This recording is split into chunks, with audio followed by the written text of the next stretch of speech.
Ma chère Lise, je pense à toi tout le temps. Elisabeth, t'apportera les repas et moi je suis disponible à 24. On va vraiment se relayer le plus possible. Moi, j'aime bien les moments dans la vie où on passe justement des caps et où on ne reviendra pas en arrière. Donc il y a ce cap de l'adolescence, quand on sort de l'enfance, qu'on est adulte, et puis après il y a le top of the hill et après il y a la redescente. Enfin la redescente, c'est pas forcément négatif, hein, mais en tout cas on vieillit et on ne redeviendra pas plus jeune. Et donc je dis pas que les seniors font des crises d'adolescence, mais presque, parce qu'en fait c'est les deux moments principaux où le corps change vraiment et où en effet sans doute le cerveau suit, ou pas d'ailleurs. Il m'a appelé plusieurs fois ton fils, il veut que tu vois un neurologue.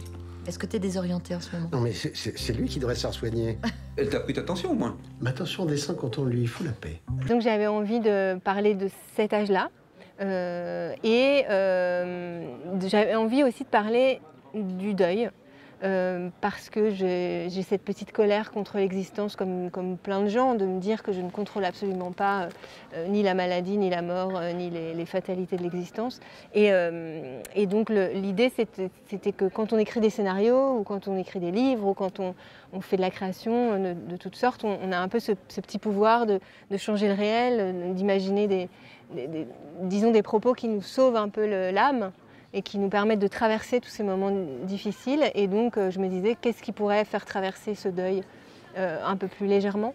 Et comme je voulais écrire une comédie depuis longtemps, je me suis dit, bon allez, vas-y carrément, attaque-toi au deuil par un peu le rire, on va dire. Tu es bienvenue dans la troupe. Venez. Bonjour. Bonjour. Je suis Catherine. Enchantée. Je suis tellement désolée pour Lise. J'étais son binôme au casting des amateurs. Et c'était... Oui, on va y aller. On va finir pour aujourd'hui. Bienvenue. Merci. Bonjour. Ce qui m'a plu le plus dans le film, je trouvais ça tellement délicat. J'aurais jamais pensé à ça, de continuer ce que l'autre a commencé. Et ce qui m'a profondément bouleversé quand j'ai lu le scénario, que j'ai trouvé totalement dramatique du début jusqu'à la fin. C'est pour ça que quand on s'est rencontré avec Delphine et quand elle m'a dit je suis un peu angoissé parce que c'est ma première comédie, j'ai été très surpris que ce soit sa première comédie. Pas qu'elle puisse définir ça comme une comédie. Bonjour, je m'appelle Samir, je m'occupe des nouveaux. Juste vous dire qu'on a déjà filmé le spectacle, alors je vous enverrai une vidéo de la création, d'accord? Tout va bien se passer. Après, en relecture, j'ai effectivement vu tous les ressorts comiques qu'il pouvait y avoir. Enfin, c'est une comédie dramatique, mais c'est... Enfin, c'est une comédie... Non, pas dramatique, parce que c'est pas... Enfin, si, c'est un drame de perdre quelqu'un, mais c'est une comédie... je sais pas comment dire, sensitive. Enfin, je sais pas, il y a quelque chose dans les sens qui s'ouvrent, quand tout s'ouvre un peu sur le monde. Juste pour savoir, les répétitions, c'est tous les jours? C'est tous les jours, oui, de 11h à 18h et parfois le week-end. Ah, quand même, oui. Quand il se passe un événement comme ça dans une famille, ça bouge tout le monde, hein. La personne la plus proche, peut-être la femme, le mari, les enfants, les petits-enfants. Mais chacun vit son deuil à sa façon. Il n'y a aucune manière similaire de vivre la mort de quelqu'un, parce qu'on a chacun une relation particulière avec la personne décédée. Et ce que je trouve aussi amusant, c'est de s'amuser avec l'angoisse et avec le vide que ça crée en fait. Et je pense que tant qu'on n'a pas traversé un deuil, on ne peut pas vraiment raconter ce qui se passe, parce qu'il y a des choses où c'est difficile même de mettre des mots sur ce que c'est que de vivre après quelqu'un qu'on a beaucoup aimé, qui sans doute nous manque. Et puis il y a des réactions étranges, des gens avec qui on ne s'entend pas. Et puis ils meurent, enfin des gens de notre famille, hein, nos parents ou quoi. Et en fait, un vide s'installe. Papa, on n'est pas fâchés, ok? Mais t'étais injoignable. On a tourné pendant 2 heures en voiture. T'étais pas en ville, t'étais pas au cimetière, on n'a pas trouvé le fossoyeur. On était à 2 doigts d'appeler les flics. Et ça, papa, quand tu sors, tu le prends? En fait, je me suis beaucoup intéressée au deuil dans la littérature. J'avais lu La pensée de la nuit magique de Joan Didion, cette écrivaine journaliste américaine. Et elle explique très très bien ça. Elle a perdu son mari et sa fille une année après l'autre. Et donc elle est seule tout à coup. Et comment est-ce qu'elle refabrique sa vie, comment elle refabrique du lien. Et ça, c'était très important pour moi qu'il y ait à la fois des choses drôles, c'est pas du tout drôle ce que je raconte, mais qu'il y ait aussi un peu de la littérature. Oui. C'est-à-dire qu'il y ait quelque chose de quelqu'un qui s'exprime sur ce qu'il est en train de traverser. Et donc c'est pour ça les lettres, ça permet de parler à haute voix et ça permet de raconter ce que c'est que cette tristesse en opposition à, d'une certaine façon, je dirais l'angoisse des enfants qui, au lieu de traverser leur deuil chacun pour soi, quoi, dans leur intimité, ils ont peur du deuil et de la douleur que va ressentir leur père. Donc ils essayent de s'en occuper. Ce qui est absurde, mais ce qui est assez généreux au départ, mais qui crée des situations en effet un peu comiques. Non mais bon, écoutez, j'avais envie de marcher. En plein milieu de la nuit? Quoi, et alors, c'est interdit? Mais papa, t'es en pyjama. C'est un jogging. Mais dis-nous au moins où t'étais. Ça nous rassurerait peut-être. Je sais pas, moi, là, je marche au hasard, je me promène, je me perds, je me retrouve. Tu vas pas faire comme maman, là, courir à droite à gauche, faire l'imbécile et puis claquer une rupture de la horte ou je sais pas quoi. On sent que ce deuil fait qu'il va découvrir des choses auxquelles il n'avait pas accès. Et je trouve que c'est vraiment intéressant parce que soit on se ferme, soit déjà quand on passe à la retraite, il y a déjà une fermeture. Mais quand en plus l'autre part, voilà, on peut aussi se dire, voilà, moi j'attends l'année prochaine, puis je serai mort. L'idée c'était d'avoir un équilibre, essayer de trouver un équilibre entre tout ça, entre une certaine émotion dans laquelle j'espère les gens se retrouvent et en même temps de rire aussi de chacun sa méthode, quoi, mais il y a des méthodes plus drôles. J'aurais dû commencer par le début. J'ai le rôle principal dans un spectacle de danse contemporaine. D'accord. C'est tout à coup une redécouverte, ouais, une découverte de tout, du monde, de l'extérieur, de l'art. C'est une découverte de... Et le ressort comique, je crois, du film aussi, c'est d'avoir les yeux de Germain sur l'art conceptuel que peut avoir Larry Bott, qui est la chorégraphe, qui est vraiment pour le coup très conceptuel.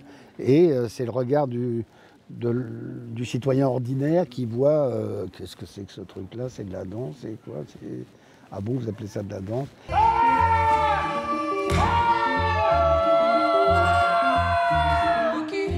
Et donc, on se moque évidemment de ce qu'on ne comprend pas et de ce qu'on ne connaît pas. Et puis, au fur et à mesure, c'est ça que j'aime bien, c'est que la caméra de Delphine nous entraîne et puis entraîne le spectateur et le comédien aussi, d'ailleurs, parce que tout le monde s'est laissé entraîner dans cette aventure. Et tout à coup, on accepte quoi, le projet. Quoi. Projet, oui. Et je trouve ça formidable. Et puis, il y a des tas de petites choses tellement poétiques que voilà, je trouve que ce film, je le dis à chaque fois, mais je trouve que c'est un petit bijou. Mais c'est pas de la danse que vous faites là, si? La danse, ça peut être plein de choses différentes. Non, mais j'arriverai jamais à faire ça. Mais si, bien sûr. Bien sûr. C'est juste, vous êtes un peu empoté dans vos mouvements, c'est tout. Il n'y a rien de péjoratif, au contraire, vous amenez quelque chose de complètement différent et c'est super. Moi, je viens du spectacle vivant, je viens du théâtre et puis du personnage burlesque et puis je travaille avec des danseurs contemporains. Et donc, je sais que le corps se passe de mots. Et en tout cas, dans la danse contemporaine, il peut y avoir des spectacles avec de la parole, mais en général, on peut aussi raconter une histoire rien qu'avec le corps. Et ça m'intéresse très fort et le cinéma devrait pouvoir se passer de mots aussi. Moi, je suis sûr que vous pouvez y arriver. De toute façon, j'ai pas vraiment le choix. Il y a cette histoire de se remettre en mouvement, donc danser, c'est une façon de se remettre en mouvement. Le fait qu'il y soit obligé parce qu'il a fait une promesse, c'est aussi drôle parce que s'il n'avait pas fait cette promesse, il n'aurait jamais... ce serait pas forcé. Or là, il y a quelque chose où il est obligé de faire quelque chose qu'il ne comprend pas, qu'il n'a pas envie, etc. Je trouve que c'est beau cette idée de s'obliger quand même à bouger et s'obliger à être curieux parce que c'est quand même ça qui nous sauve quand on voit des films, quand on lit des livres, quand on va au cinéma, quand on regarde de la peinture, de la sculpture, je ne sais pas. C'est quelque chose qui nous bouge en fait. Et ça, je crois très fort à ce pouvoir de la création. Ouais. Les répétitions, c'est tous les jours? C'est tous les jours, oui, de 11h à 18h et parfois le week-end. Ah, quand même, oui. À vrai dire, je me suis douté qu'il fallait que je danse. Bon, c'était pas un problème. Moi, j'ai aussi du théâtre, donc j'ai pas de problème avec ça. J'avais fait de la danse quand j'étais justement dans 2-3 spectacles quand j'étais jeune. Le seul problème, bon, c'est que j'ai un accident, donc j'ai tout le côté droit qui est un peu abîmé. Mais j'ai rencontré Larry Bott une semaine avant et on a travaillé pendant une semaine. Les épaules, contre épaules. Tu vas avec moi. Plie les genoux. Yes. Yes, l'autre là, maintenant. Si, la main, je vais descendre. Si, là, je te donne le corps. Tac, descends. Ouais. On le voit pas trop à l'écran que je danse, etc. Je crois que c'était pas le propos de Delphine, c'est malheureux, mais enfin parce qu'on a quand même pas mal bossé. Et quand je vois la finalité, je dis, mon Dieu, tout ce travail pour ça. Oui, c'est ça. On va le faire sans toucher, sans nous toucher le corps. C'est beaucoup plus... Venez. Mettez-vous par couple, dans l'espace. On se met face à l'autre. C'est une danse de corps à corps. Les yeux se regardent. Et on commence maintenant.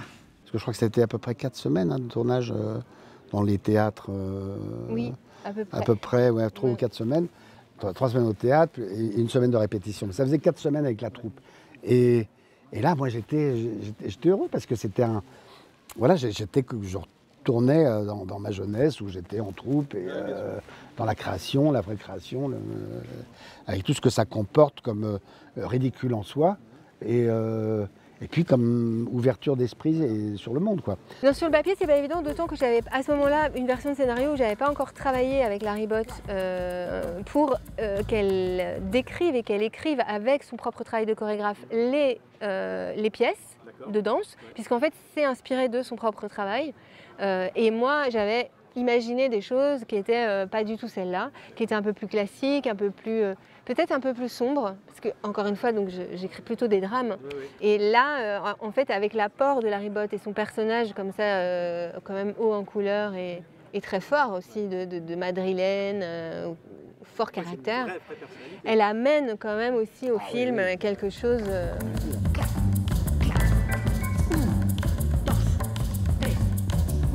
On descend tout le corps. 2, 3, 4. Oui, c'est ça, Germaine. Otra vez. Tac.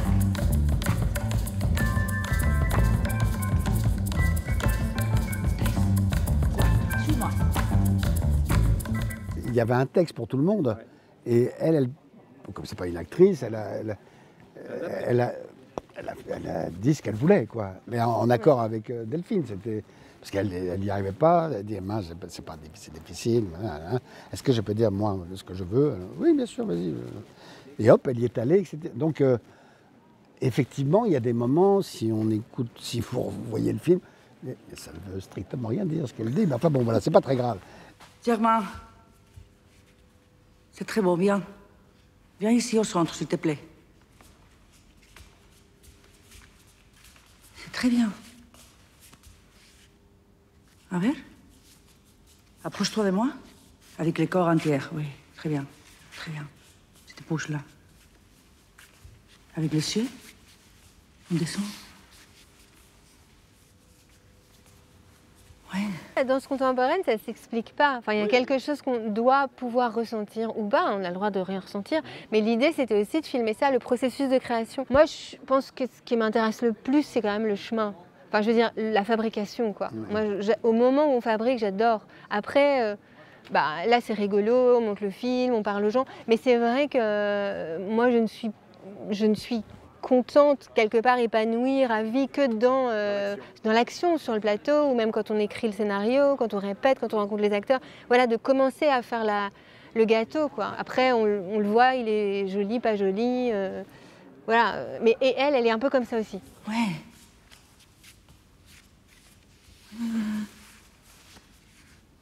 Oui, c'est très bien. L'histoire de ta femme, elle me touche beaucoup. Elle est belle. Bon, je parle de la promesse. Ça parle de l'amour, de l'absence. On peut en faire avec les corps. Je trouve très beau. Elle adore fabriquer, elle adore chercher et elle aime pas attendre. Et pour elle, la machine du cinéma, c'était quelque chose d'épouvantable. Elle s'emmerdait, elle était là, mais quand est-ce qu'on tourne? Parce qu'on n'attend pas au théâtre ou en danse. On y va, on se plante, on s'arrache un truc, c'est nul, on recommence. Enfin, voilà. Et c'est pas les mêmes égos d'acteurs non plus. Elle s'en fout de se planter, elle s'en fout de faire un peu de la merde. Du moment qu'on y va, qu'on cherche, on va finir par trouver un moment. Les acteurs de cinéma, quand ils sont comme ça, dans le vide, à pas savoir trop ce qui se passe, c'est peut-être un peu plus dur pour eux. Donc c'était deux familles comme ça à mélanger. C'était super intéressant. Il est vraiment unique, ce type. Unique, c'est pas forcément une qualité. Ça qui était formidable parce que, encore une fois, c'était l'œil de Germain sur un truc qu'il ne comprenait pas et qui, au fur et à mesure, voilà, découvre et comprend. Alors, quand on le faisait, moi, j'avais beaucoup de plaisir, mais on ne voit pas tout le travail que j'ai fait en amont, parce que voilà, c'était pas intéressant non plus, puis je comprends. Mais c'était intense, que les journées étaient... oui, en plus, il fallait c'était physique, quoi, vraiment. Il fallait qu'il propose des mouvements, et c'est de ces mouvements de son corps à lui que Larry Bott allait adapter les pièces qu'elle avait déjà créées avec d'autres danseurs. Mais, oui, voilà, mais je ne parle même pas de la semaine de répétition, je parle d'après, des 3 semaines de tournage, où on y allait, quoi. Germain, au lieu d'aller contre, loin de la chaise, va contre la chaise. C'est beaucoup plus logique, beaucoup plus facile et beaucoup plus mieux, parce que tu as le temps de réfléchir. Et là, je dirige les poids, je dirige les poids, je dirige les poids, il vient. Oh. Vas-y, Marianne, très bien. C'est pas mal. Et la scène de fin du spectacle, on l'a fait, ça a duré une journée entière, où on faisait des masters enfin beaucoup, pas que des, mais enfin beaucoup de masters, où on faisait vraiment toute la scène en entier avec la caméra là, la caméra là, la caméra là, la caméra là, et on y allait, quoi. Laissez-moi réfléchir. Laissez-moi réfléchir. On fait des allées-venues entre le théâtre, la maison de Germain, la bibliothèque, etc. C'est l'histoire qui est comme ça. Il est chapitré comme un livre avec ses noirs, etc. Donc ça ressemble au scénario qui est écrit. Les choses qui ont vraiment bougé et où je me suis libérée, parce que je viens aussi quand même du documentaire, c'est en effet au théâtre, parce que moi j'ai ressenti la même chose. C'est-à-dire que la machine cinéma s'est allégée très très fort quand on était au théâtre, parce qu'on a dû mettre le chef-op au milieu des danseurs, parce que ceux qui voulaient éclairer, ils ne devaient pas mettre 3 plombes, parce qu'on y allait avec les lumières qu'on avait, et c'était important ce qui se passait sur le plateau, et pas dans le cadre, la beauté du gna-gna-gna. Après, c'est vrai que même pour moi, quand on est retourné à la maison, dans la famille, avec la grammaire, des travelling, des machins, des chants, des contre-chants, etc., là, je me suis aussi sentie un peu coincée. Et on a ressenti la même chose. Mais c'est aussi inhérent à ces histoires de familles dysfonctionnelles, un peu étouffantes, accaparantes. On était enfermés dans un endroit qui n'était pas un endroit de liberté. Et c'était la nouvelle famille de Germain, c'était devenu les danseurs. Ouais. Très, très bien. On a fait une équipe vraiment très solidaire, très, très unie. Et puis après, c'était assez rigolo. Dès qu'on a fini le théâtre, entre guillemets, on est arrivé dans ma maison et là j'étais de très mauvaise humeur parce que mais en même temps ça allait bien avec le propos du film, puisque je devais être avec ma douleur, mon deuil, etc. Et puis surtout avec des enfants très casse-pieds, il faut bien le dire. Faut le dire. Vous ne me mettez pas dans un état pareil, je suis désolé. Voilà, bon, j'avais juste envie de... C'est quoi ça? Bon, asseyez-vous, je vais vous parler. Voilà. De la bombe de meuf, frère.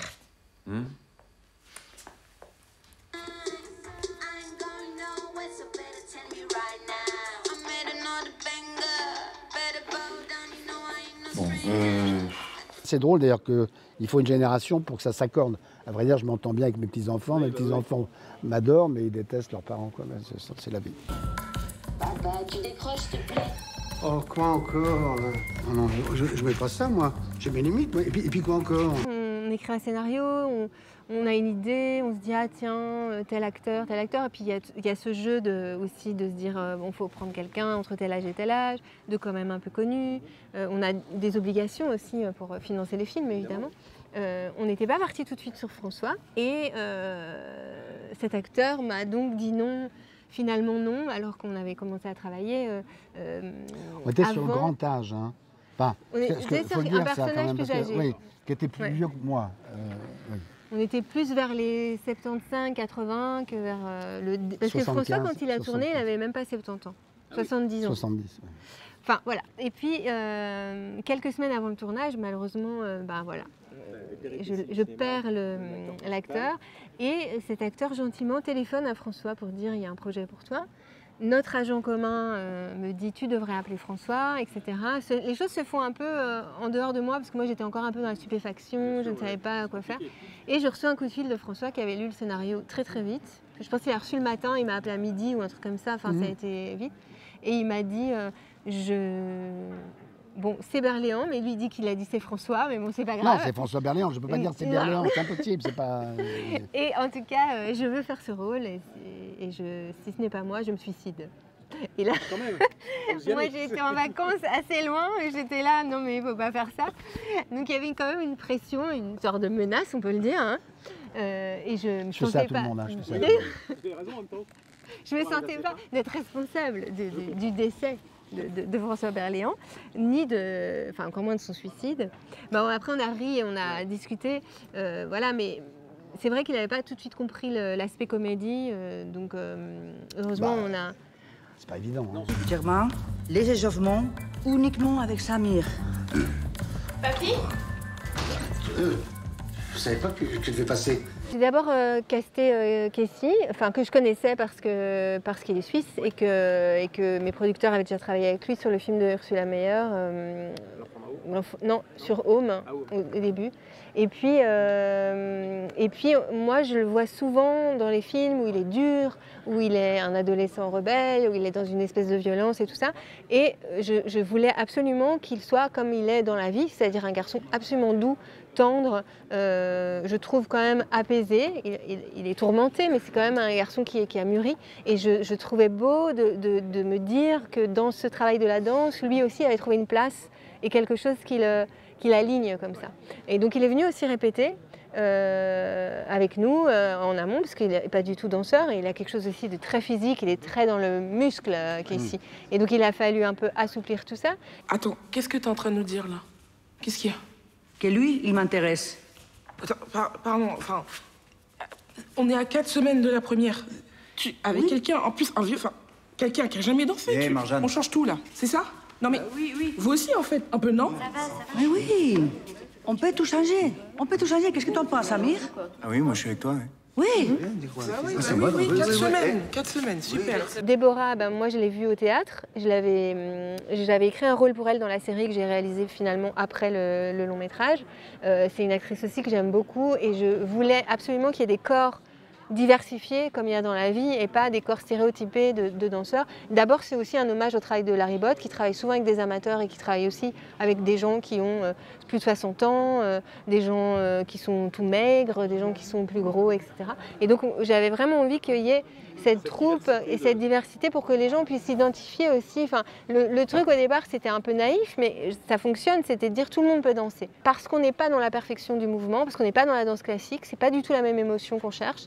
Et donc c'est dans la fragilité et c'est dans ces interstices étranges que sont la création que va se nicher le beau ou l'émotion, ou je sais pas quoi. Et elle travaille là-dessus, hein. Elle cherche des choses de ce genre-là. Et il y a Astrid Wetnal, qui a un peu plus de 50 ans maintenant, et qui est cette actrice belge, qui fait semblant d'être aussi une des filles de la troupe. Et donc l'idée, c'était de brouiller les pistes, de mettre les vrais danseurs à des endroits pour un peu guider les acteurs, mais faire semblant que les acteurs sont quand même des vrais danseurs, etc. Et qu'à la fin, on ne sache plus qui danse, qui sait danser, qui ne sait pas danser.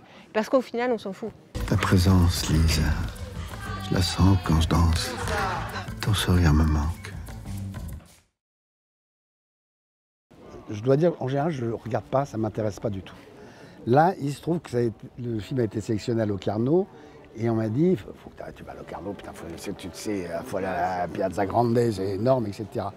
Et donc, il faut voir ça une fois dans sa vie. Je dis, bon, bah alors, donc j'ai vu le film là avec 8000 personnes. Il a découvert avec là. 8000 personnes, etc.